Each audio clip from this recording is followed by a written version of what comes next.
New at 6 this month marks 3 years since the LNU Lightning Complex Fire. It's one of the largest wildfires in California history, and the fire burned more than 350,000 acres of land in Napa and Solano counties and surrounding areas. ABC 10's Alicia Machado has a look into what survivors of the fire have had to battle since the day it took their homes. Looking out over the hills of Solano County, signs of the devastation still remain 3 years after the LNU Lightning Complex Fire tore through the area. There's 11 houses on this road, and it took out all but one. Every house was burned. Cheryl Patelzik and her husband Tim lost their home in Winters during the fire in August 2020. Is this all that's really left of the old house? Is this walkway? A series of lightning strikes sparked the blaze that swept through 5 counties from Lake to Solano. Tim nearly caught by the flames trying to get out. He came out and the fire was on the top of the hills there, and before he could get out of the house, the fire had come all the way down the hill. It was like a firestorm. And this is what they returned to. Every structure burned down here, every fence, every shed, every barn. The fire burned for a month and a half, tearing through more than 360,000 acres, the 6th largest wildfire in California history. Nearly 1,500 structures destroyed in its path. Hardly anybody left but us. One other person has rebuilt a house that's almost done. That's it for all 11 houses on this road. 501 properties were damaged by the LNU fire in Solano County. Since then, the county tells us 99 property owners have sought to rebuild.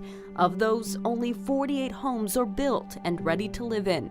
A lot of people moved. They couldn't handle rebuilding. Cleanup alone was too frustrating. About 15 miles away, the English Hills area near Vacaville also devastated by the fire.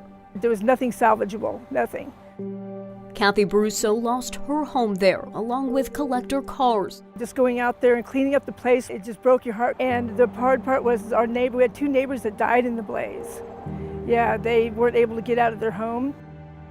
In total, 6 people died in the fire. For Kathy, the annual fire risk was too great, and with no insurance, Kathy made the decision to leave the ranch passed down to her by her grandparents and move to Angels Camp to start anew.